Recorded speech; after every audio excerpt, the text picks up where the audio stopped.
I'm very happy to be interviewing Daniel Dunn, aka Danielofdoriaa, as he's known on his YouTube channel. He's recently authored 2 fantastic books of spiritual wisdom presented as an extensive volume of quotes.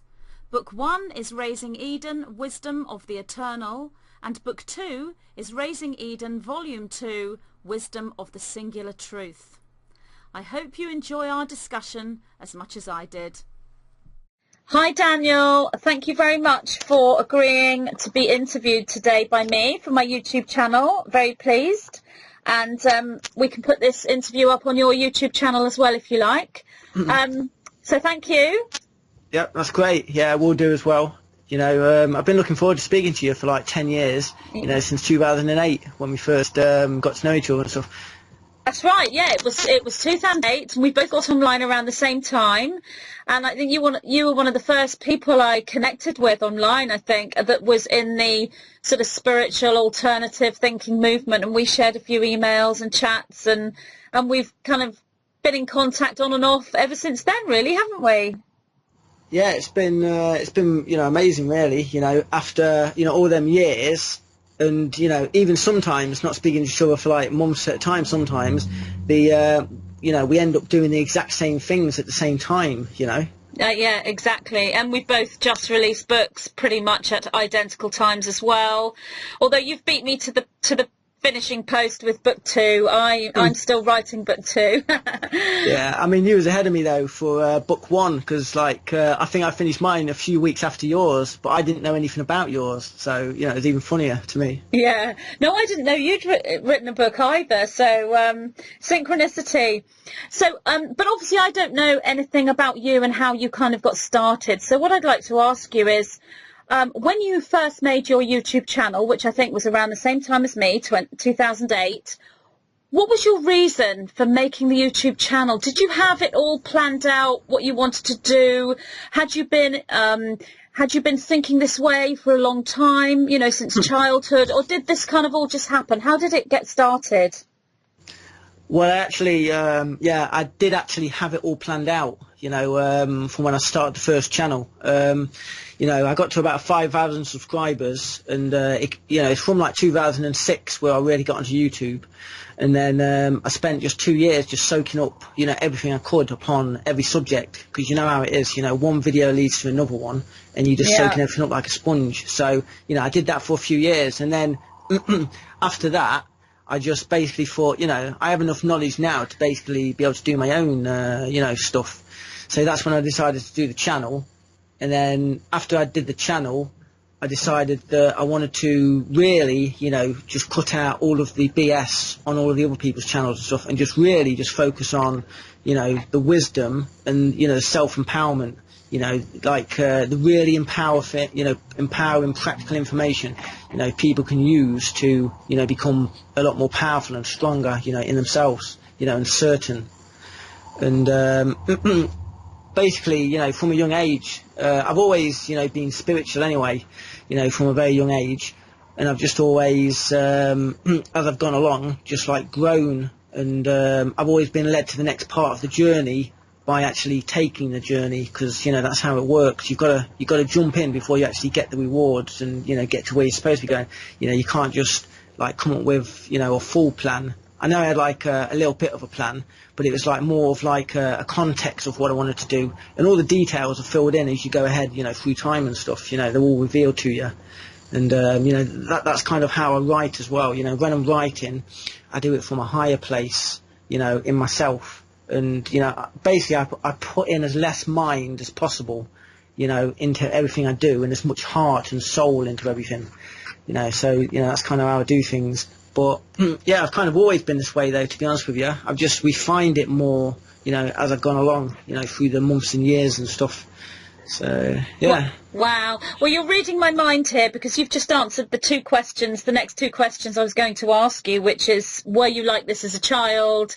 You know, have you always been different, alternative thinking, spiritual thinking? And the other question was about your writing. You know, this book, your first book, Raising Eden, I have a copy right here in front of me. Raising Eden, Wisdom of the Eternal, is a beautiful book of quotes, so many quotes here. And I was going to ask you, when it comes to writing the quotes, you know, where does this come from? Is it divinely inspired, or does it come from meditation, or are you communicating with an entity?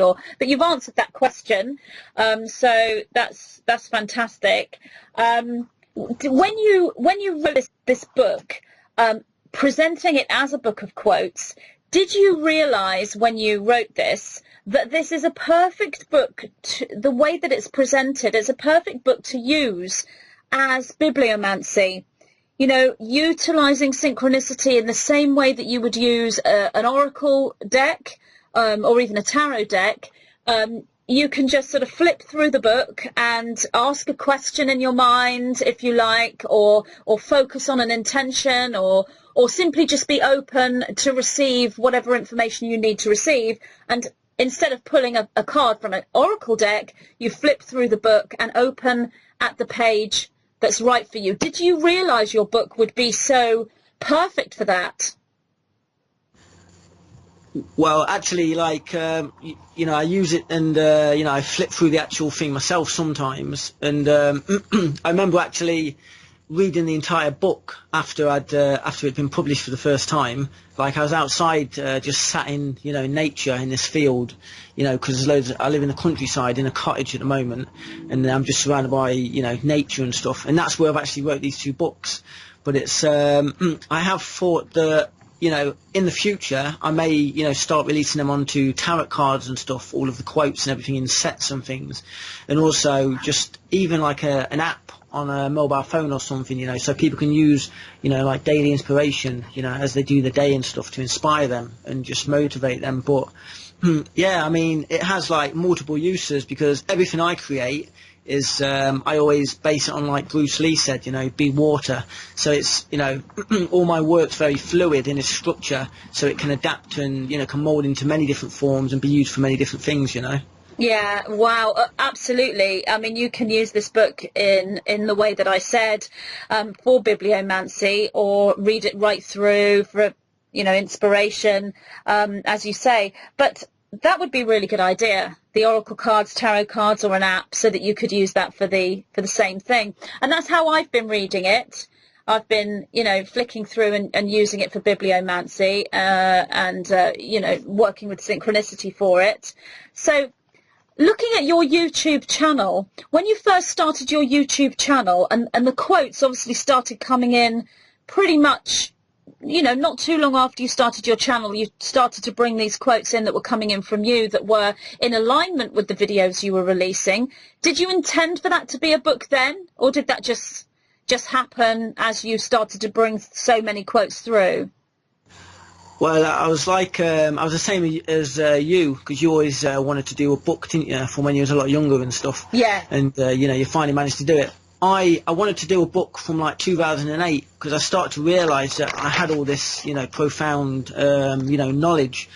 And, you know, a lot of the stuff, because I'd been like, you know, looking into the fringe in so many different areas, it was all coming together into one place. And I knew that, you know, there wasn't anyone out there that had all of them exact pieces that, you know, could put it together like that, you know, because things were a lot different then as well, because, you know, there wasn't that many spiritual channels back in them days, and there was only like one main Illuminati channel, yeah, you know, back in them days. And there was only two channels, for, you know, for instance, that did the ancient history. You know, I mean, there was only my channel and a Russian guy called Igor Frankenstein, like in Russia, who was, you know, covering the ancient history and stuff. And I really wanted to seed that into the consciousness, you know, which I've, you know, successfully managed to do. Like, because the ancient history now is just, everybody's doing it, and it's exploded everywhere, you know. And you know, I'm very happy, because you know, I got to help other people explode their work over the years as well, like you know, Brian Forster and stuff. I've, you know, been helping his channel since it was like 2,000 subscribers. You know, I've uploaded like every single one of his videos, you know, and just been really promoting, you know, basically not just him, but, you know, I've been promoting everybody that has powerful knowledge that can really, you know, help the human condition on the planet, and, you know, and help the world as well, and heal it, and heal people's thinking. So, you know, it's been a long process, but, you know, it's still ongoing and always evolving, because, you know, that's what work does. It just evolves, and, you know, my work is just constantly evolving like everybody else's. So most of the time I'm not actually planning what I'm actually going to do next. You know, sometimes I create opportunities for myself, you know, because that's what, wise people do. But, you know, a lot of the time I'm just following the opportunities as they present themselves as well. So. Yeah, exactly the same, really. That's kind of how it goes with me as well. And I agree, it's really exploded, and it's fantastic that there are so many people now that are wanting to learn the truth, and the minute that they do learn this truth, they start to release this truth and deliver it to others. And, you know, the internet on that level has been just such a fantastic, fantastic resource for information spreading. And now more than ever, that's just so intense now, because people are just waking up, you know, minute by minute, obviously looking at this world and seeing the state it's in. When you view the world from a sort of linear, third-dimensional level, it makes you want to go out there and start finding out what's really happening. People are watching the news and they're realizing that they're not getting the truth, and so, you know, they're finding people like you. So that is fantastic. And when you said about me wanting to write a book from a child, certainly I did.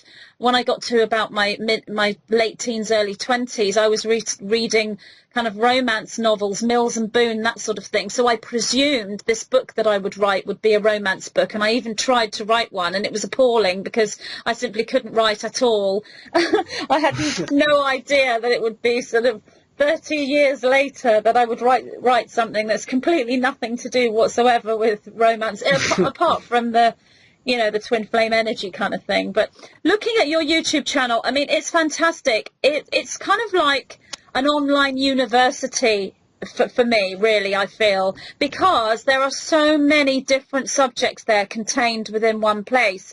So if somebody is wanting to learn and soak up knowledge quickly and fast track through what's been happening on a, you know, as you say, the ancient history level, the Illuminati, the spiritual way of dealing with this situation, and all the self work that you need to do, it's all there in one place, and you have a real diversity of subjects. Is there any particular subject that's your passion, that you feel driven to look into, or are you just as invested in all of these subjects, seeing those subjects as one?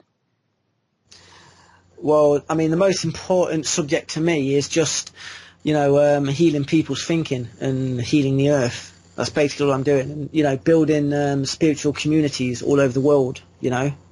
And, you know, I mean, like, you know, there is like 10,000 videos I've created, you know, since 2008, and some of them, you know, were like, I poured like 26 hours into just one of them, you know, on some of the series and things. And the first series I did, Raising Eden, it was actually called. That was my first series on YouTube, and it's you know, it's 52 parts long, you know, and it's been seen by like millions of people when it first came out onto YouTube, and it's been translated into 5 different languages, like Spanish and German and, you know, and Portuguese.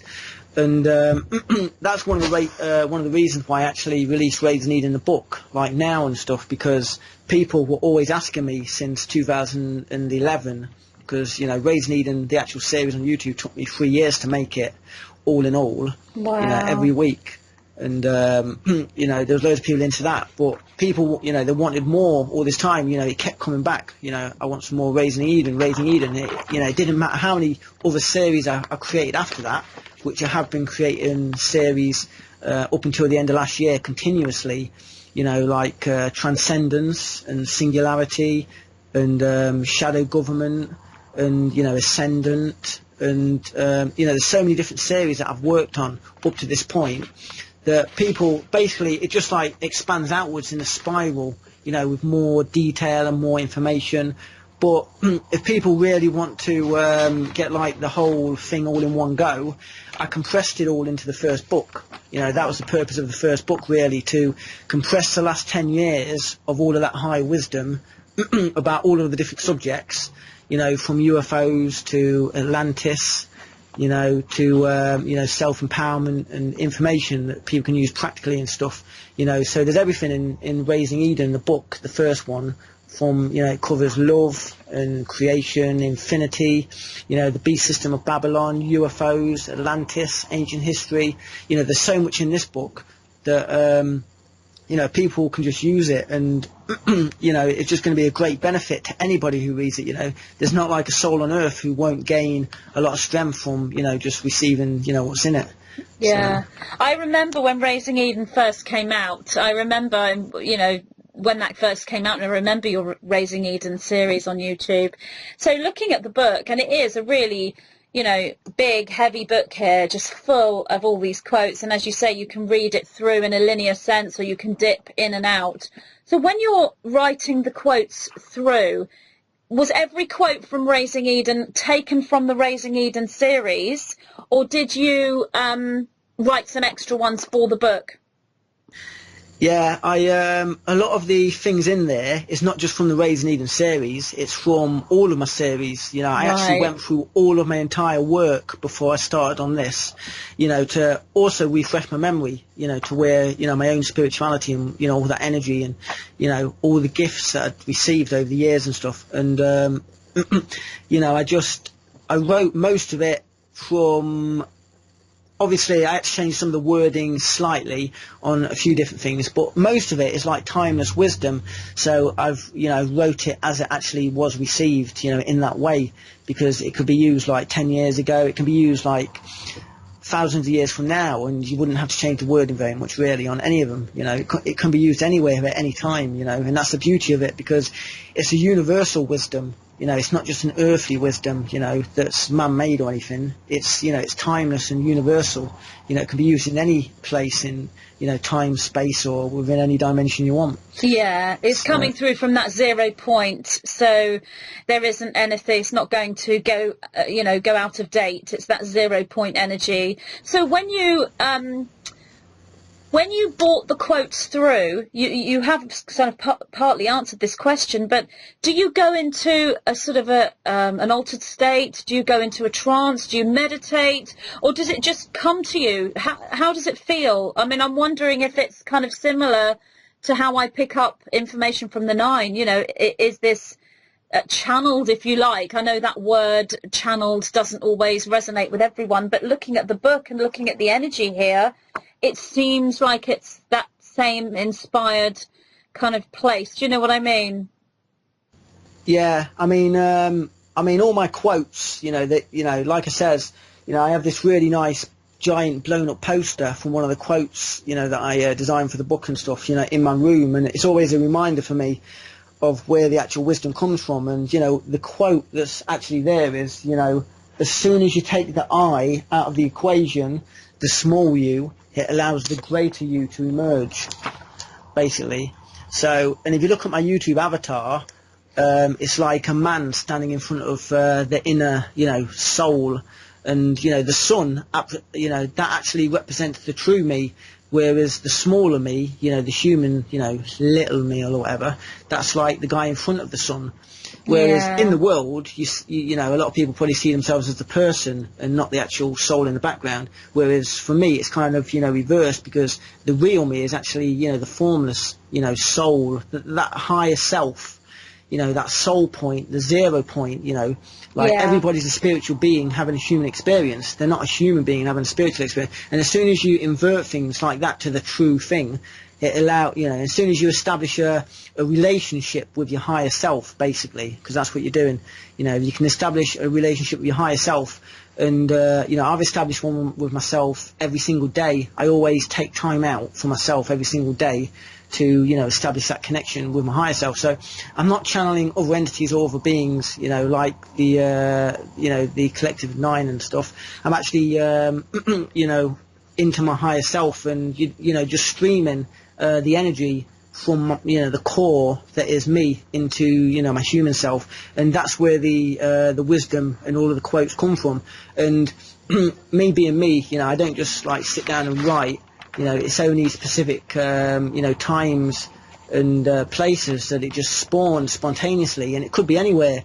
I mean, like a lot of the book was actually, apart from the ones I actually took out of all my work from YouTube, I actually wrote all of it, you know, from time to time over the many weeks and months, because, you know, I always have my phone with me, and every time some wisdom comes through, I always scramble to write it down fast before I forget it, you know. Yeah.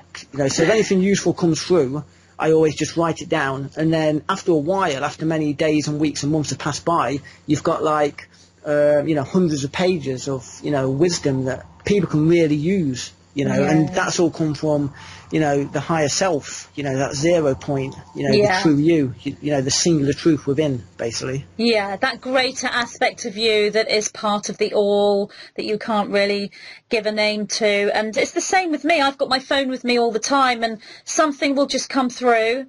You know, I call it the 9, and but it's kind of the same thing, really. And, you know, they, if you like, will speak to me or say something, or I'll think something and have this inner conversation with them. And then I think, well, I better write this down, because I could actually, you know, draw forward more information from this, channeling, transmission. It's kind of all the same thing, really. And I would also say that the 9 are that higher self, that 0 point. So I email myself just like you do. So I can see that, you know, I can see that in your book. It's clear that the essence of where this has come from is you as a human person, but it's the greater aspect of you, exactly as you were saying. And the photograph that you talk about, you know, that's the photo I will put up on you know, as the body of this edit. So when people are listening to our interview, that's what they will see. They'll see you standing in that beautiful sun. So, but looking at the book, there is, I mean, looking through, there's loads and loads of quotes that I love and resonate with. And some of them are very, I would say, they inspire me because they are just resonating with what I know. And so when I read them, it's like, yes, that's my own voice here. You know, my own voice would say that. Others are more, I would say, educational, and you need to sort of get your head round, okay, this bit, and then it sort of inspires you to think deeply and to analyze. So there's information here as well as inspiration. It's difficult for me to pick out which is my favorite, but one I do really like is, you are living in an electromagnetic fractal infinity holographic energy matrix of the one. That's early on in the book, in book 1. I love that. Can you talk about that quote for me? Yeah, well, I mean, basically, you know, we're living in an electromagnetic universe, you know, and, you know, obviously everything is one, you know. It's like one of the quotes in, you know, one of the you know, the Bible passages or whatever, goes into, you know, you will find me under every stone, you know, under every rock, you know, that quote. And it's basically just, basically it's just a reminder that, you know, God is infinite, basically, and in an infinite creator, there's only, you know, there's only unity, basically. And, you know, the universe in which we inhabit, which is a living conscious entity in of itself, you know, because, you know, if you could macrocosmically zoom out, this entire universe is just like a nerve, you know, inside, you know, a brain or something. Yeah. But anyway, it's just a reminder, basically, that, you know, we're within a, you know, electromagnetic universe, and, you know, everything's infinite in of itself, and we get to, basically, we're the imagination of ourselves, you know. Yeah. And that holographic energy matrix of the one is this, as you were explaining it, as you can sort of macrocosmically zoom out, like fractals, you know, fractal infinity, as you've put in the quote, and that's kind of how I see it as well. Did anything ever come through, any quotes that you didn't understand? Did you write them down and think, what does this mean? And did you have to spend time to process what you'd already written, or did you understand everything straight away? I kind of understood everything right away, but I also, some of the, well, you know, quite a few of the quotes where I was like, I was thinking, you know, this is just, you know, profound stuff, You know, there was like nothing like this in the world that, you know, that explains it so simply like that. And it's like, you know, I really, you know, I'm in awe. And, you know, certainly like when I did some of my videos, you know, when I was originally creating Raiden Eden, especially, you know, like midway, you know, like some points towards the start, I was in awe at different things, you know, especially when it came to like the fractal infinity stuff, and that we're all within a, you know, a living holograph of light, basically, because this is all a projection that only feels dense because of the repulsion effect of the magnetic field of all of the other energy that's, you know, interacting with us, you know. And I just felt like, you know, I was in awe, you know, at different points, you know, and towards the end, well, towards the middle as well, actually, with the ancient history stuff, I was in awe at some of the quotes and some of the information, you know, because it was such, like, mind-boggling. And towards the end of it as well, the Raising Eden original YouTube series, you know, I was in awe at some of the wisdom there as well. And I remember as well that, you know, I just carried on, you know, pushing through it. And, yeah, I was just, like, some of my friends were actually cried, you know, at some of my videos in the past, which, you know, but I can understand it because as I was actually doing it, all the music and all the pictures and everything just like synchronizing together in of itself. And sometimes, like, the video would actually, you know, create itself. Like, it would create like a good sound effect, you know, on a certain picture that I didn't intend. So not only was I actually creating it myself, but it was actually creating, you know, itself. It was actually coming to, you know, together without me even, you know, having much effort.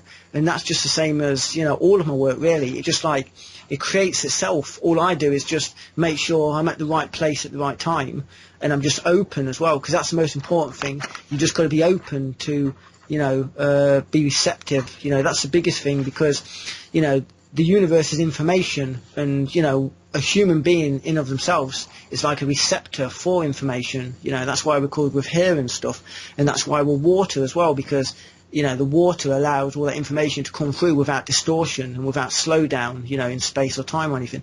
So, you know, that's why you need to be more pure, because the universe in of itself is a mirror for projections of the self. So the universe being a mirror, you know, means that you could just look out, you know, because it is a hologram, you can just like see everybody as a teacher, and that everything around you has something to teach you, not just people themselves, but objects and, you know, in the place where you are. So, you know, people just need to be open to receiving information, basically. Yeah, absolutely. I totally agree. It's the same with my videos, exactly as you say as well. It seems to sort of come together and create itself. I don't do the editing. My partner edits my videos. He's also called Daniel, as you know, which is really interesting, isn't it? Isn't it? And he says the same. And sometimes he won't really listen to the information. He won't really listen to the channeling. He just puts the visuals together, and I'll say to him, did you mean to put this bit exactly on the bit where it's talking about this? And oh no, and then he'll look and see that the image he's used is exactly in alignment with the information that's being spoken. So and this kind of just happens. So yeah, I mean, I also wanted to ask you, like, when the quotes came through, did you find that you knew them beforehand, as in your spiritual learning and your spiritual growth? Is that coming from the information that you discover when you go looking to create the videos, all the information that you're presenting on your YouTube channel? Or do you find it's the quotes that came through that is your teaching? So you are learning from your quotes. You're learning just the same way someone else would who received your book. They would read your book and learn from the quotes. Did you find that your main spiritual teaching wasn't so much coming from the research you were doing, but was coming from the quotes that you were creating yourself? Yeah, that's a very, very good question. And the answer is that it's coming from all of it, all at once, simultaneously. But most of it was actually, what happens is, when you're like, basically there's presence, and the more present you are to yourself in each moment, you know, and the more open you are as well, you know, the more concentrated a being, the more power they have, and the more energy, you know, the more concentrated energy a being has, the more power they have and the more influence upon all of the minds and all of the environment around them. So concentration and have a focal point in yourself, and if you can make the focal point the singular truth, that the true living truth inside yourself, the soul, the higher self, the 0 point, or whatever you want to call it, then it just allows you to receive information. And also, if you cultivate an environment in yourself of learning, you've got to always be careful about what you're actually learning and what you're actually putting into your body, not just with food on a physical level, but also with your mind as well, and on your emotional level as well, because there's like emotional, physical, mental and the spiritual all going on at the same time. There's 4 different levels. But it's like, the quotes, they're not just like, I know there's some information in there, but the information that I placed in the book is just so that people can expand their perceptions, and so it seeds within their being. Basically, it's like a guide that they can look into themselves, a hell of a lot deeper. It's like a little bullet point, really, that they can look into and find that, actually, there's a lot more that I can delve into on that and stuff. But the actual, a lot of the quotes, especially for book 2, for example, book 2 was an entirely new, fresh book. And, none of that was from the last, 10 years, other than the fact that I've cultivated an environment of learning in myself and of wisdom. So book 2 basically spawned from my own learning as I was going along. Like, quotes were spawning more quotes, and it was going off basically like a tree. I can only describe it like a tree. Some quotes were going into more and then stopping. Some were spawning more and more, and it just kept going on like that and that, And even now, it's slowed down a lot. But I'm even receiving quotes now that I just write down and stuff as well. So it's just an ongoing thing. But the most important thing, though, one, is to cultivate inside yourself an environment of learning, and really just dive into life, head first. And in the actual doing, that's what actually creates everything else and spawns everything to, come to you as well. And then the second thing that's the most important thing is balance as well. Not to overdo yourself or burn yourself out, because that was one of the lessons when I was a lot younger. When I first started YouTube, I was just, making videos all day and night, basically, for like weeks and weeks. And, nowadays, obviously, I'm a lot older and understand things a lot more now. And, I basically just perfected and refined myself over them years, and there's no more burnouts for me. The balance thing is the most important primal thing for anybody, really, I'd say. Yeah, I would completely agree with you, and I had that same lesson learning about burnout. I did the same thing as you, working all the time, booking in private sessions and doing the channeling and the writing and then creating the videos, and then all of a sudden wondering why I felt like I just wanted to give the whole thing up and just sort of soak in the bath for a week, and then I realised I was in burnout. And so you have to learn to balance. I think that's really important. I think what the 9 would say here, when you're talking about the quotes and the way that they're coming through and what they are there to do. You mentioned sort of seeds for other people, planting for them so that they can then open up their own minds and allow your quotes to inspire them into their own creativity. The 9 would call that keys, codes and triggers. So we're looking at sort of, DNA activation or activation of inner memory, because all of these quotes are coming from that timeless wisdom, as you say. So when people read them, it's triggering them into that own aspect within them. Would you agree with that? Yeah, I mean, that's the actual purpose of why I actually wrote the book in the first place, and the books, and why I did Raising Eden. It was like I create like this nice field with all these seeds in it that people could use to get to where they're going and stuff. And now it's evolved, it's got like really strong roots. And these books that I've done, and my future work, that's like the foundation stone for the building that's going to be constructed, and there's no stronger foundation stone, than the wisdom and the empowerment that, and the concentrated energies of of these books that are just solely focused on empowering people, healing people's thinking, and healing the world and the reality in which everybody lives, and just making sure that they can use their two primal forces that everybody has, which is the creator in of itself is a master creator. It creates and it births life, and love is the secret to life.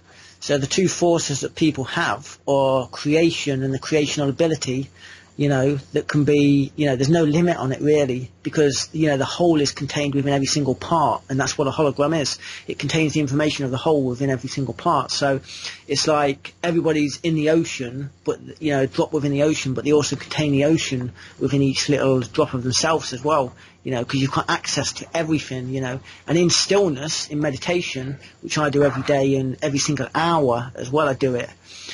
So that channel's always open, and I never, drift too far from my higher self, and the true me and stuff, which is like an exercise everybody should be doing really, there's not a human being on earth that, shouldn't be doing meditation, because it's a needed thing, on this lower, denser, vibrational level in this dimension, to be able to align with your higher self, the true you, from which you gain all your energy and your source, and just keep pure and keep strong and certain in yourself, Yeah, absolutely. I totally agree. It's so interesting. There's so many parallels between you and I. I agree with everything you're saying. And even though you use different words and you present your inner inspiration in a different way, it's kind of the same thing. And I do see such a parallel. And as we've said, we both connected with one another when I first got online. You'd only been online, I think, a couple of years, and we've spoken on and off and done things simultaneously. We've kind of released our first book around the same time, within a few months of one another. And also, did you know that we have pretty much the same amount of subscribers on YouTube as well? I was looking at your YouTube channel today, and I thought, you've got the same number of subscribers as me. That's another sort of parallel between us. It's amazing really how it all works out, isn't it? Yeah, I did actually notice every single thing you mentioned, and more as well, because I also noticed that you was actually on your 444th video. Right now. So, 444 DOD in numerology, that's my number. I've been creating 444 spirals all over the place for years, Wow. And, it was just funny to me that, what that tells me is me and you are in the exact right place at the right time doing the right thing. Yes. You know what I mean? I absolutely agree. And, I see your inspiration. It kind of reminds me of, in a way, a poet. In days of old, before the internet, the poet would have had like the book and the pencil with them or whatever, or they would have rushed back home to write the inspiration that's coming through and the words coming through, or a playwright. But now it's like the quotes that go on the videos, and we're using the cyber world and the internet, and with me it's coming in on a different sort of platform and a different presentation, coming in as channeling, but it is the same thing. It is that same place. What I like to do is do a bit of bibliomancy right now. So I've got your book right in front of me, and I've no idea which quote I'm going to pick. So I'm going to just go through it, and then for you to talk about the one that comes out. So this is really, the bibliomancy here is for you and I and our connection and this conversation we're having, but for everyone who's listening, this is for them. So I have stopped at: the creator assumes all forms are manifestations of the one. Although the ego itself is a manifestation of the human mind created as a reflex to the environment. So can you talk about that? Yeah, it's basically about the mind. Yeah, it goes into the one, the creator, who's the one. Obviously spawns all life. Like every single being and every single object and every single reality in existence is like it's split off from the initial one, and the thing that allows the creator to assume all different forms all at the same time is the fact that a magnetic field splits off the energy. That's why there's two forces. The electrical form gives birth to all dimension and, form. That's what electricity does. It allows the projection to, it allows presence and for things to, move forward.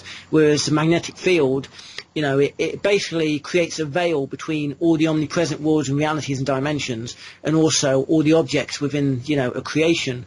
So like, for example, like me and you, like we're separate beings on this level, and like all the people out there are separate from us, and all of the objects, around us, like the trees and, the birds and animals and, everything else, they're separate as well, but only on this level, because at the highest level, if there was no magnetic field, we'd all be just one unit of energy, because, at the highest level, there is only one being here. There's only one unit of energy. It's, we are the imagination of ourselves, basically. Yeah. And when it comes to, the projections of self and stuff in the world, it's just basically the, how you project yourself in the world. And the ego, a lot of people... The ego, it's not like an enemy or something, like don't be a tyrant with your own mind, basically, is one of the lessons. And just basically the ego is a part of you, and it's, the unconscious part. But it's also, the ego is what, humans really are all about, because we could not exist as a separate entity, from our source and from the creator, without a little bit of ego there, because the ego, that allows us to wake up in the morning and to go out and to do stuff, and it needs to be looked after. There needs to be a balance, between your higher self and your human self, and all levels. You've got to go from the reality where you are, not from where you want to be, if you know what I mean, in order to be constructive about everything. Yeah. So the ego, instead of trying to destroy the ego or be a tyrant with it and, treat it badly, I've always found it more useful to, be kind to yourself, basically, and be kind to your ego, and, and then it actually becomes more conscious, because, just see the ego as like a separate entity, I suppose, but also see it as a part of you. So, just treat it nice, give it respect and comfort, and eventually even the ego part of yourself will become, enlightened as well. And then you will be truly unified, when you become fearless. Yeah, well, that is a fantastic explanation of that quote. Integration rather than transcendence is what the 9 would say. So I'm in complete agreement. But you explain that so well, and it's amazing that you've created this fractal. You talk about the fractality of the universe, but you've created this fractal within your own creativity, because, you've just sort of shown me how if I do bibliomancy on your book and pick a quote, you can then explain everything about that quote. So if you wanted to, you could actually see your creativity and everything you're doing as infinite. It's like you don't have enough years in the physical life to be able to deliver the amount of information that you could, because each quote potentially could create a new video, a new series of videos, a new book, just from one quote. I could just pick any quote and say to you, make another video from this, make a series of videos from this, make a book from this, and you could. So you're opening up and up and up. And I guess that's what the book is going to do for anyone who reads the book. I could do that myself. I could look at your book, do bibliomancy, pick something, look at the quote and think, right, let me speak to the 9 about this quote. What are the 9 saying to me? Let them bring through their information, and then I do a transmission based on that. So that your work is a perfect example of the fractality of creativity. Would you say you resonate with that? Yeah, and that's actually one of the reasons why I actually put it into this form, in the first place. I made it as simple as possible, in a refined state, and, and I just basically placed it in there so people can just, go into the quote. And that's why I says, basically just take a quote a day or something, because, because of the potential and the energy that's imbued into each quote. It's like an onion, like many, many layers of information, just encoding it, encoded into just one quote alone. So it's like, that's one of the biggest things, really. People need to expand their capacity, for truth every single day, because, you know, you're only as conscious as you know, allow yourself to be. You know, it's like that guy said, you know, probably like a decade ago now, but he says, you know, if you have a golf ball size consciousness, you'll have a golf ball size awareness. So basically, you know, if you can expand that consciousness, you gain more awareness, you know, as you go. And awareness never shrinks back to its original dimension once it's been opened anyway. Yeah. So one of the, you know, foundation stones for anyone's spirituality as well should be to cultivate and expand the capacity, you know, for truth every single day. You know? Oh, I totally agree. So one of the subjects that you go into quite deeply on your YouTube channel, and it's also touched upon in several of the quotes in book 1, as I said, I don't have book 2, I only have book 1 here, is the Illuminati agenda, the story of what they are or who they are. And I myself, with my communications with the 9, also have been brought to learning about that side of life and presenting the information, as it is so crucial and so very important. And especially now, I don't know if you would agree with me that, you know, that part of our information is really sort of coming to the fore right now. It's a real crux of what we're learning about, because, you know, we really are at this intense sort of crossroads right now. So A, would you agree with that? And B, what would you say, given what you're picking up, the quotes that are coming through, the work that you've done for your channel, what would you say is happening now specific to where we're going on a third dimensional level? And I'm talking here about, you know, the state of the world in a sort of war battle kind of energy. A lot of people are talking about, I've had people writing to me, are we going into World War III? And I think looking at the, you know, this sort of linear presentation of life, this false narrative, I guess, it looks like we are. I personally have my own feelings on this, and I'm speaking to the 9 about this, but what would you say, given your research? Would you agree that that part of our information is crucial right now? And would you say that, you know, what would you say around World War III and battle and what's going on in the world? You know, do you have information that you can share? Well, there's many forces within the world, you know, and there's forces in the world from, you know, obviously from beyond the world. You know, I and some other people call it, you know, the greater darkness that's within the world. So not only do people have to deal with, you know, the evil inside themselves and stuff, and the ego and stuff, and, you know, unifying themselves and really basically create a powerful focal point to concentrate all of their energy so they can become powerful, you know. And power, you know, a lot of people get it mixed up because, you know, when you mention power, because we've seen so many abuses of power within the world, they see power as a bad thing or something. But you need power to you need power to do anything. You know, power is not a bad thing, and power is a very good thing, you know. And you know, you can use it for good, you know, but only if you have a restraint that's been cultivated, you know, by your own inner truth. You know, because, you know, power, if there's no love with power, basically it becomes destructive. And it's like people themselves, like on a micro level, you know, compared to the macro world or whatever. You know, if there's no self-love, then people will become self-destructive and have self-destructive tendencies. That's why they harm themselves and they harm those around them. You know, they don't mean to do it. It's just that they need to really take more time out themselves to love themselves more, basically, because it's the self-love, you know, the lack of self-love that makes them self-destructive.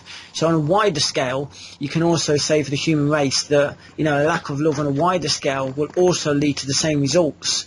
You know, there's two kind of forces within the world. There's, you know, negative and positive as well, you know, in this reality in which we inhabit and stuff, you know. And, you know, the positive, you know, vibrations, they're creative in their nature, you know. They expand and they create and they birth life and, you know, they give presence. Whereas the destructive forces, you know, the negative ones, they're the ones who, you know, take life and destroy life, you know, and, you know, although chaos must be, you know, to give birth to dancing stars, you know, that's the saying, you know, from a long time ago. It's, you know, these people have created a whole culture in our world based on chaos and based on death, basically. You know, they live within a culture of death, whereas if you're creative and, you know, you have a lot of love for yourself, people around you, and, you know, and the world in which you live, and, you know, generally all life, you know, if you can embrace, you know, all life with your circle of love, then that means that you're part of the culture of life, you know, and, you know, the culture of life is what you want to be part of. So, you know, there's a definite large, you know, polarization that I see within the world at the moment that's happening, whereas, you know, it's almost as if, like, the human race is, like, splitting into two groups, if you notice. Like, one is, you know, very warlike and destructive and chaotic, whereas the, you know, the other people are really getting unified and they're really becoming powerful. They're having to sharpen up and focus, you know, down to a point, basically, in of themselves in this world that, you know, that's going on at the moment. And, you know, the best thing to do really is just, you know, don't engage with the chaotic or destructive energies as much as possible. You know, stay away, you know, stay clear of them as much as possible, and lessen your engagements, and focus really on what you're doing every day, you know, moment to moment, you know, because the more chaos and the more destructive it is in the world, the more it calls for your, you know, peace and truth to be, you know, shown out, you know, to everybody, and create stability, you know, and that's the biggest thing really. That's why, you know, a lot of people, they go into stillness and they meditate, because it really does have a measurable effect upon the whole scale of things. Now, if you get like a really spiritually integral, you know, being, just one being in of itself, that can bring a lot of total, you know, peace and calm, you know, to the entire spectrum of that area, you know. So it not only, you know, depends upon how many people are actually doing, you know, meditation stillness, but it also depends upon the, you know, the focus and the concentration of the actual beings who are doing it as well, you know. And like I said, it's basically just focus on what you're doing and surround yourself with people as strong as you are, if not stronger. And, you know, I always say, you know, when those who love peace can organise as good as or better than those who love war, then there shall be peace. You know. Yeah. So it's down to you, really. That's always was and always will be. That's absolutely lovely, and that is really such good advice, such aligned advice. So really, I guess, would you say what you're saying here is, when someone asks the question, "Are we going into World War III?" that's not necessarily the question that is a good question for them to ask. Really, the question that they need to ask themselves is, what do I want to create for myself in my personal life and in my global life? So I'm going to focus on what I want to create and feel those emotions that are in alignment with what I want to create, rather than asking questions like, are we going into World War III? Is that what you are saying? Turn inward, rather than into a state of chaos yourself, because if you're in a state of chaos yourself and panic and worry, then you're feeding that chaotic, destructive, negative energy. Yeah, basically, you know, people complicate things, and if something's like very, very destructive or chaotic, or if there's something that you don't understand, you know, take a step back, slow down, you know, go inside, you know, go in yourself and just observe, because, you know, then you can just observe the world that's, you know, in motion, because, you know, we live within an ocean of motion. That's what this universe is. Everything is, you know, is within movement, you know, spiraling back, you know, to the source of, you know, from where it came.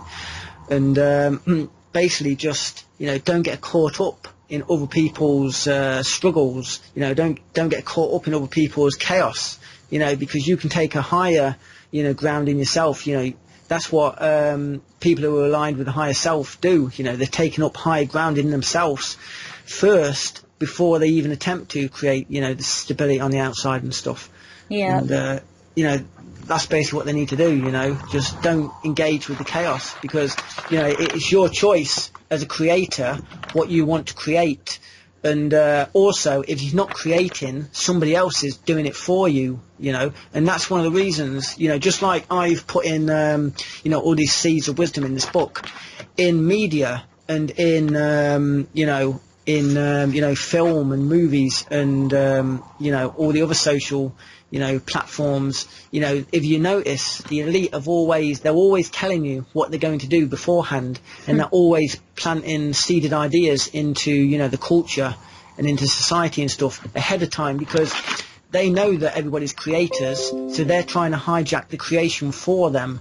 So instead of being conscious creators, they're actually trying to make everybody unconscious, so they themselves can steer everybody towards where they want with their own agenda, if you know what I mean. Absolutely, I completely agree. Yeah, that's exactly what is happening.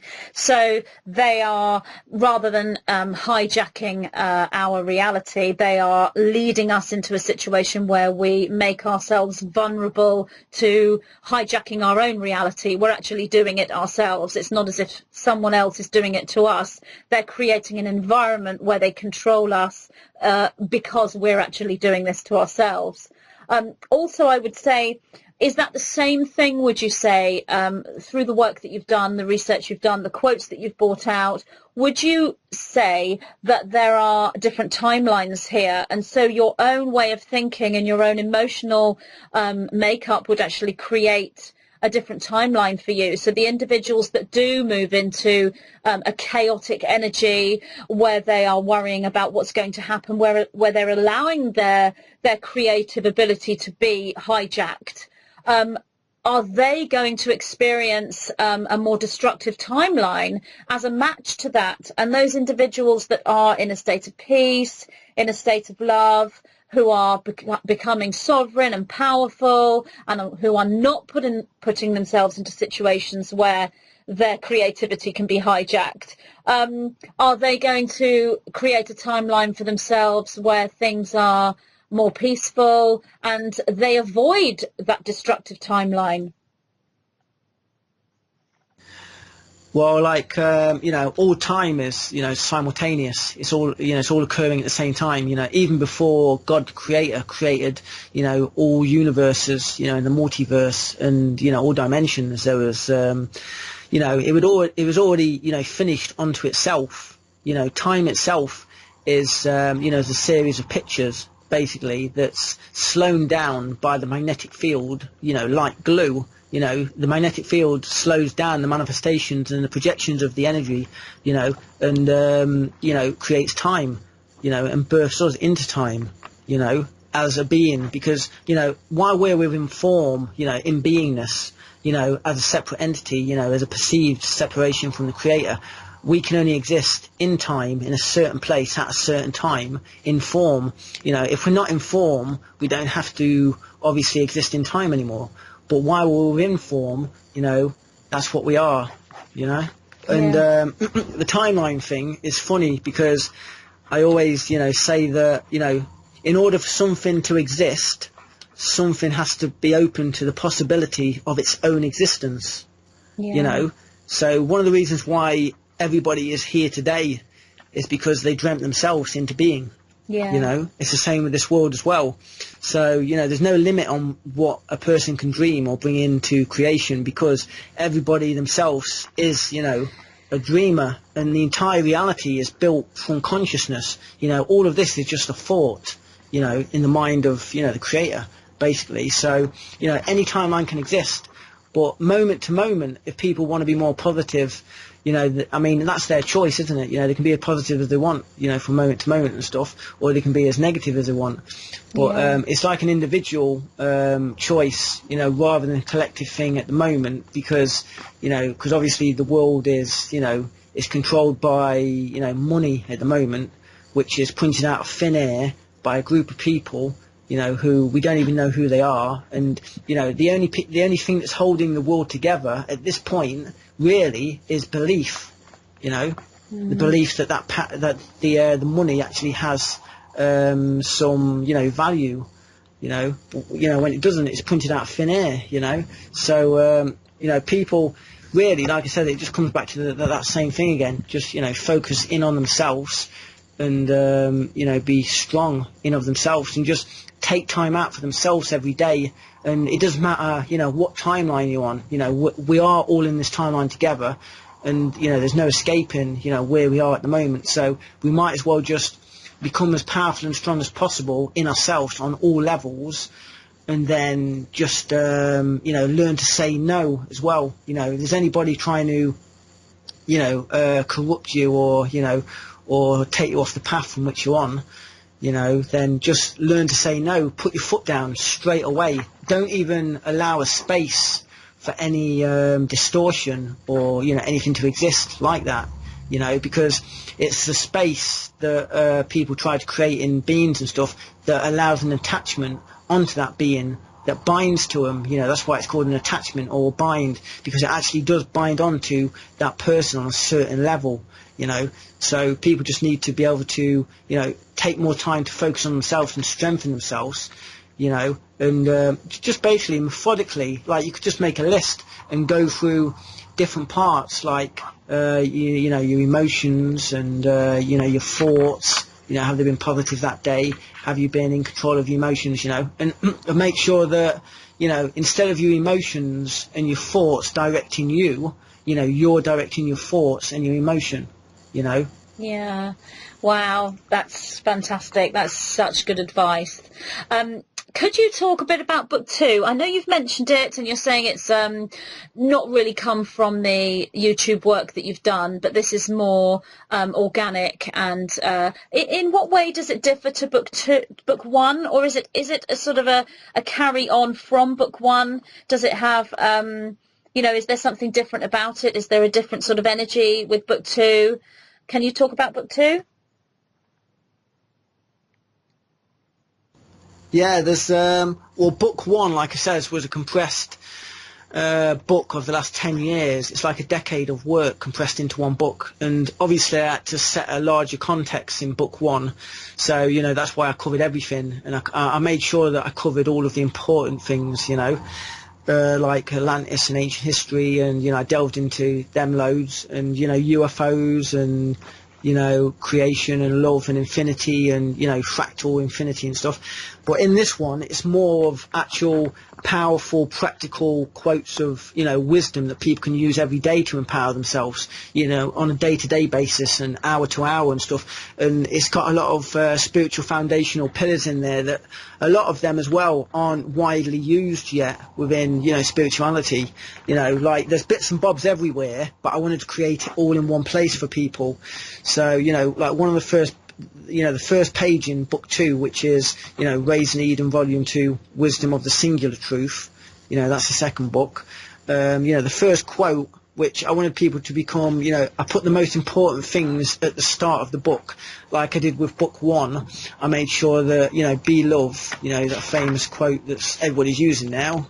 Yeah. that was at the start, but that was my little seed for the human race a long time ago, And like book 2 starts off with, one of the ultimate questions, one can ask is, how present are you to your own life? How present are you to yourself?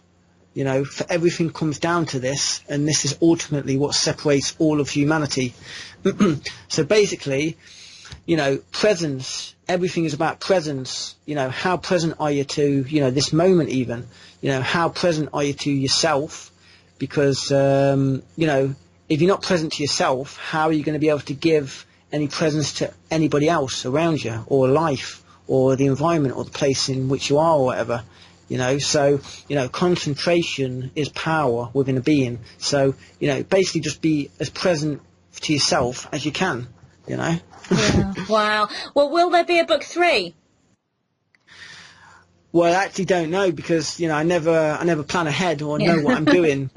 All these wisdom quotes, they spawn spontaneously, throughout the day and night over the many weeks and months and stuff. But I did say to some friends that there probably would be a book 3 in a few years or something, because that's how long it takes to, accumulate all of this wisdom, at specific times and stuff. But the quotes, they still are spawning, yeah. But I don't know how long it's going to be. It's like not even I know, how long it's going to take to write another one, or even if there will be another one. But at this point, I think I actually have got about 200 new quotes, to stick into, book 3, maybe. Yeah. So it might actually look like it could be a trilogy, Yeah. This. I see that. I do see a book 3, I have to say. I just like to say to everyone listening that, in my opinion, we have talked about what the book is and how you can use it for bibliomancy and how you can use it for your own fractality of creation, the keys, the codes, the triggers. But it kind of takes you on a journey if you want to read it in a linear sense. If you read it page by page rather than dipping in, it takes you on a journey as you go through. And by the time you sort of get into the first sort of 10, 20 pages, you kind of go into another zone, and that's when that will start to trigger your own awareness, your own sort of alignment as to whether do you resonate with these quotes, and if you do resonate, where do you resonate? It sort of opens you up. It's a really beautiful book, and I'm really pleased that I bought it, and I look forward to reading book 2 and eventually book 3. So, Daniel, thank you so much for letting me speak to you today. Can you tell everyone where they can reach you? Can you give us your, YouTube channel, and can you let people know how they can purchase your book if they want to? Yeah, well, actually, I sent you an email with all the details on it, so you can, you can stick this, below the video and stuff. But I will. If people want to, buy the book, they can buy it, volume 1 and volume 2. They're both on Amazon in paperback at the moment. Because my work was, I've got the most suppressed channel on YouTube, basically, with thousands of videos gone over the years, multiple channel. The war has just been so epic on YouTube for me. That's also one of the reasons why I've acquired all this wisdom through the struggle of it. Yeah. And it's been a roller coaster ride, but that's what life is. So I make the most of it. But there is the 2 books are available on Amazon, and also my YouTube channel is Danielofdoriaa. Just Danielofdoriaa, all one word, and 2 A's on the end of Doria. Because my original channel was deleted. So I had to come back again in 2010. Yes, I do remember that. I do remember. Talk to me about that. Why was your original channel deleted in the first place? Well, basically, YouTube was a new thing to everybody within the world, and a few years ago, YouTube was bought out by Verizon, and they started, instead of becoming YouTube, it became their tube. So then it was introduced with a different corporation that bought YouTube out. And then obviously, on YouTube back in the day, you could share videos really, really fast. You could, it was in a early stage of its life, so it's a lot more easier to share everything and information. But now, as the years have gone by, it's been getting harder and harder for everyone to basically share their creativity, because that's what culture and society does in the world today. It tries to destroy your creativity, so you can't share it enough, because they don't want people empowered. Sadly, there's a group of people in the world who don't want to see people, shining the brightest they can or anything, Yeah, so. Absolutely. I absolutely agree. The 9 say there'll always be a back door. There will always be a way to present creativity, and no sooner do they try to clamp down on one area and control one area than a new area will spring forth of light that we can then present our creativity through. So yeah, because I was going to say as well, we're within an ocean, so they may be able to slow down the flow of information, but they can never stop the flow of information. Yeah, and absolutely. that's the great thing, because that means that it doesn't matter what they do or what control mechanisms they put in place or whatever. Like all these YouTube Nazis coming in, Nazifying YouTube. Yeah. It means that people would just go elsewhere or do something else, or they've got creative imagination, and that spark is still alive within the person. And as long as the spark of love is within the hearts of at least one person, then there's always going to be a world and a reality. Yeah, there's always hope. The team of light is so big now, and I think no matter what they do, it seems to be backfiring on them. It looks like it's working on the surface, but when you really sort of look deeply, you see that it isn't working. What they're doing is, I would say they've had their day, really, and they're just sort of hanging on to those last threads of what they once had. The 9 call this the last stand. They're creating that last stand like one does in battle, where they do everything they can to sort of fight for that last moment so that they don't sort of lose, and that's the energy that they seem to be projecting right now. And it's the more that people look at that in the way that you've been talking about in this discussion today, the more that people go within and they don't concentrate on that chaos and they are focused on their own empowerment and their own creativity, the more they create that energy in this world, the more reality responds to that, and there isn't a place for that negative control structure anymore. It's just not sustaining anymore. Would you agree with that? Yeah, definitely. You know, that's, there's a few different quotes in book 2 about this as well, about, whichever energy you focus in, because every person contains, all the energies within themselves, within their, fractal, because they're a drop within the ocean, an ocean within a drop, so it's like whatever energy you focus in on, be it love or compassion, or, giving, it's bringing more of them energies within to the world, into this space, into the sphere, which means that just see it like, like a tap, like a stargate, like a person is the X point between all omnipresent worlds and realities. And what that means is just see yourself as the tap, and then you can turn the tap on. And, however you are, you can, give compassion into the world, or, whichever way the water's flowing through you, be it the energies, you can bring more love into the world, or you can bring anything you want into the world, it's always down to you, Yeah, absolutely. Just one more question before we end our discussion today. And this is kind of like personal for me, but I'm sure it's related to anyone listening as well. In my next book that I'm channeling at the moment from the 9, which I'm sort of about 3/4 of the way through, so I have no idea when it will be ready, but for the first time, the 9 have started to speak to me about Atlantis. It's not really a subject I've particularly looked into before. They haven't really spoken about it too much. They've spoken about the crystal technology and the Atlantean priests, and I know that it's a civilization that existed. So they've mentioned it a little bit, but they're going into a lot more information now in this book that I'm writing than they've ever given me before. So I know it's a massive, massive subject, but you've got lots of information.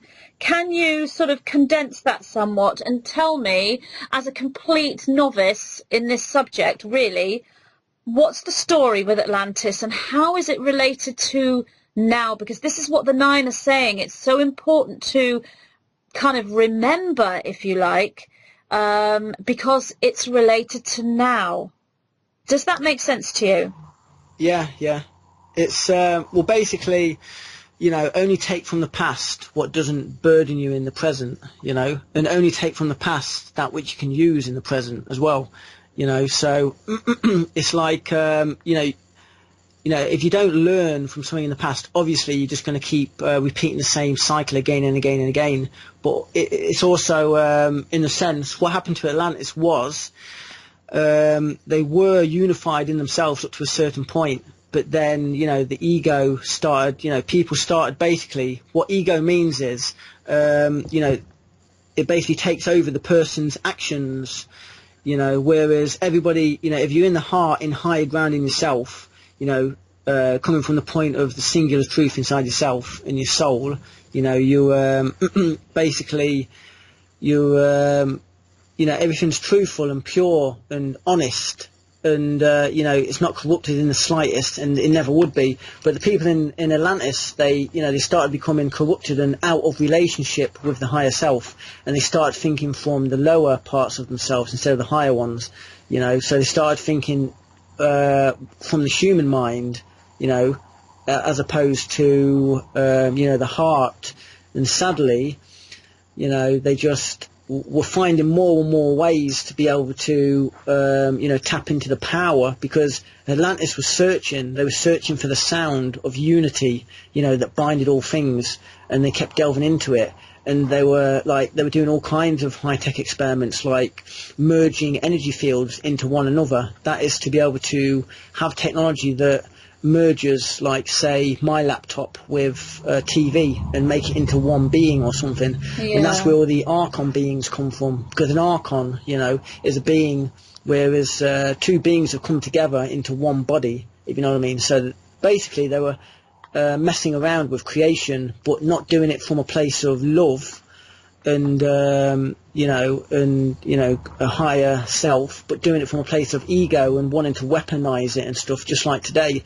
And basically that's one of the reasons why they destroyed themselves. That's one of the reasons why the deserts in Egypt, instead of being tropical like they used to be when the pyramids were built, you know, like 12,000 years ago, they you know, they become desert, you know, because all of that evil kind of turned the environment in on itself. So all of the water, you know, there's loads of water below the deserts, but it's not on the surface anymore. You know, all the deserts in the world, there's loads of water, you know, below the surfaces, because in a desert, you know, you seem like there's no water, but the truth is the water's under the ground. It's just dropped down, you know, there's nothing on the surface, you know, and it's the same with Antarctica as well at the moment, and that's why there's a lot of activity with all the governments around the world going to Antarctica and stuff. It's because in the past, you know, it was a beautiful inhabited tropical place. It was a beautiful tropical chain of islands, actually, you know, and there was an ancient map that actually described it as well, that's even more accurate,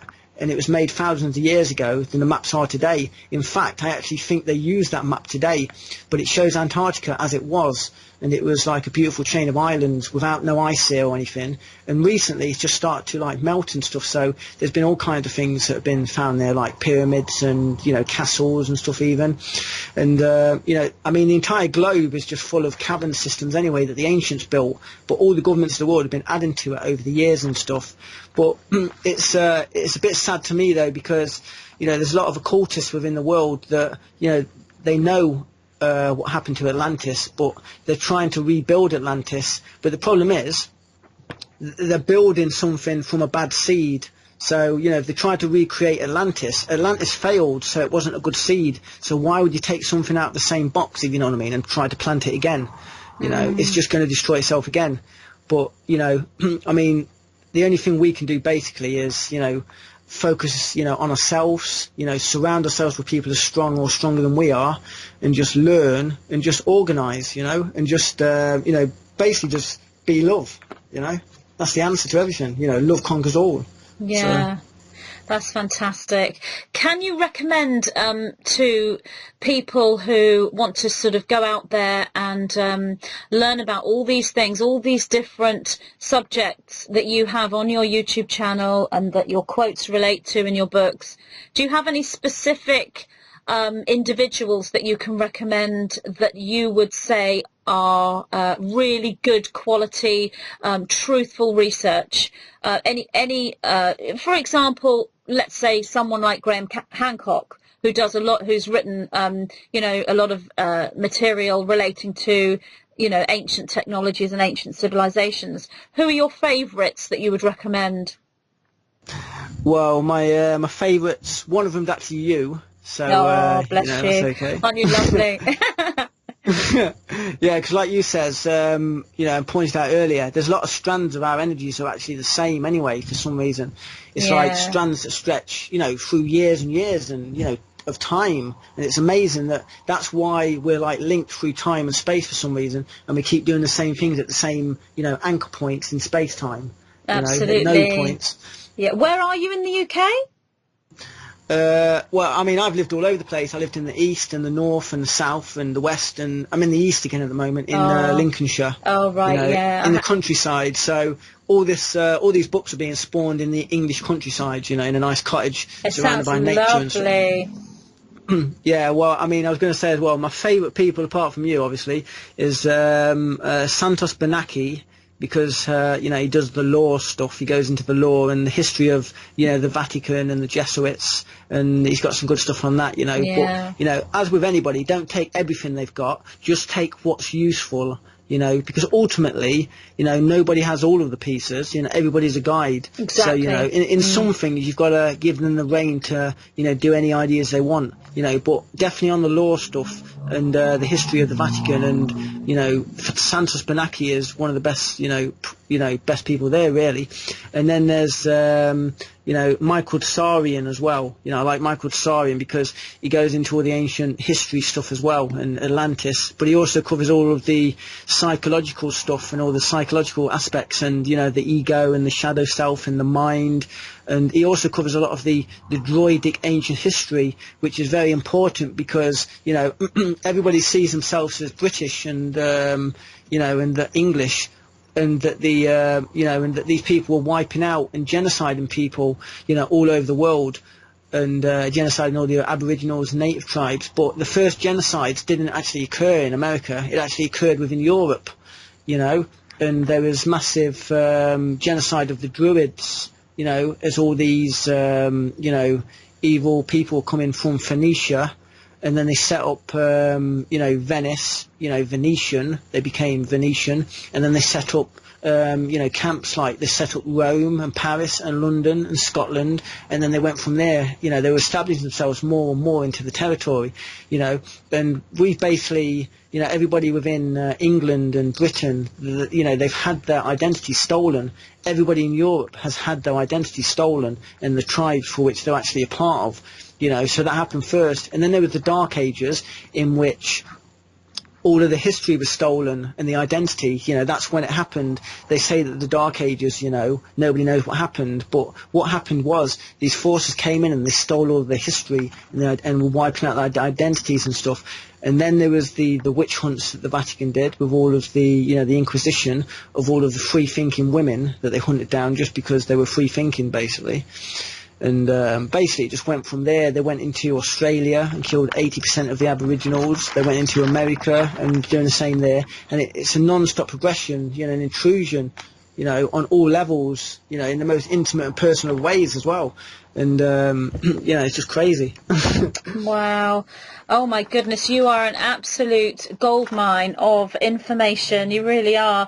I would agree with you about Santos Bonacci, or Bonacci. I only discovered him quite recently, and I was very interested in the sort of the geometry, and also the way that he talks about the metaphors, and then he puts them into a mathematical sense. And I didn't really understand everything he was saying, but as I was listening to him, I could just see that he has this patterning within the mind that I recognize as high-level genius. That's how I would see him.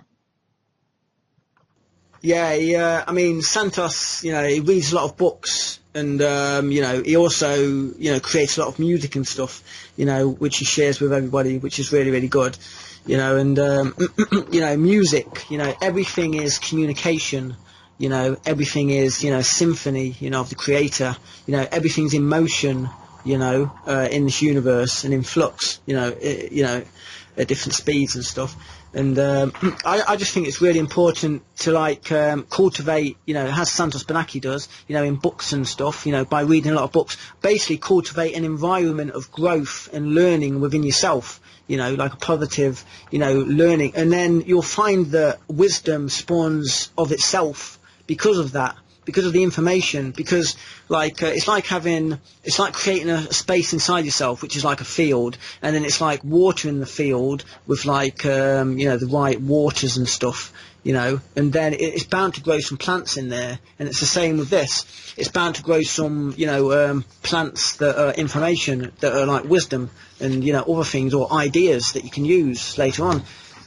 Different kinds of plants. Some grow into trees, some grow into bushes or whatever, and a lot smaller, and some create whole new fields in of themselves. So, it's important to do that. And I was going to say one more thing as well, that there is one other guy who I put in really high esteem, and that is Daniel Winter, Dan Winter, because he talks a lot about DNA and the importance of bliss and the importance of presence. And he goes into the whole galactic history, and he actually goes into the fractals of galactic history, and a lot of the wars and stuff that occurred and things. And he talks about DNA and how important it is to be living within a culture of life as well. And like I explained earlier, and not be part of the culture of death, which is within this world at the moment. So yeah, that's the other guy that I really, do love as well. I would agree. I've watched some Daniel Winter, and I don't understand a lot of what he says either. But when I look at him, the Nine said to me that they'd been speaking to me about the new physicists, and that these new physicists would together, a team of new physicists across this planet, together they would discover the truth of our entire reality right through the dimensions, and that they would be able to explain this to us. And when I first discovered Daniel Winter, I was just so interested by a lot of the terminology, and the words he was using were so similar to the things the Nine were teaching me. And they said he is one of the new physicists, and right at the top, they said. Yeah, he definitely is. He's the best of the best, is all I can say with what he's got, because obviously it matches all of the stuff that I've got as well, and many of the other people out there as well. I'm sure, it matches a lot of the stuff they've got as well. But like I said, I've always supported all of the people, if you notice, on my channel, or all of the people who are basically geniuses, who are ahead of the time, Yeah. And, I've supported their work and tried to really, water the plants in their field, if you know what I mean, as well a little bit, as well as do my own stuff. That's why that's one of the reasons why it took me so long to write the books as well, is because I was in the background helping so many other people, water their work as well, and in a lot of cases, they didn't even know, but luckily though, Brian Forster, he's actually got me. There's 2 channels he has on his channel that he's put in the window, and one of them's my backup channel. Wow, that's excellent. He obviously appreciated what I did or whatever. But yeah, I talk to Brian every few months. But he's such a busy guy though. He does tours all the time, and if anybody gets a chance, I suggest they go on the tours, because he goes all into the elongated Peruvian skulls and stuff, and all the history of the world, from all over the place, and it's just absolutely amazing. I'm so happy that there's people like Brian and you and all of the others out there that are doing their their thing. Because every single person that is focused on this kind of stuff and bringing more of it into the world, is waking everybody else up. And if you can create and bring a lot of it into the world, that it actually becomes an environment where you can establish a community or something, people will see that as an example, and not only will they see it as an example, but that will be the reality for them as well. And they will, integrate into what you're doing, as opposed to, being stuck in the system or whatever as well. Absolutely, absolutely. I totally agree. And there are more to come. And if, with the books that you have written, if people don't know where to start in cultivating their own creativity, accessing their own wisdom, and then presenting those teachings, then there are many, many ways to do that. And one of those ways is definitely your books. So please, everyone, check out Danielofdoriaa's YouTube channel and Raising Eden, Wisdom of the Eternal, Book 1. And what's the title of Book 2? Wisdom of the Singular Truth. Wisdom of the Singular Truth. I love that. So I have a couple of adverts for the book, which I will edit in at the end, or rather my other Daniel. Oh, brilliant. He will edit in. That's brilliant. He'll edit those in at the end of the interview. Thank you so much, Daniel. Honestly, as I said, you're a goldmine of information. You really are. I could talk to you all night.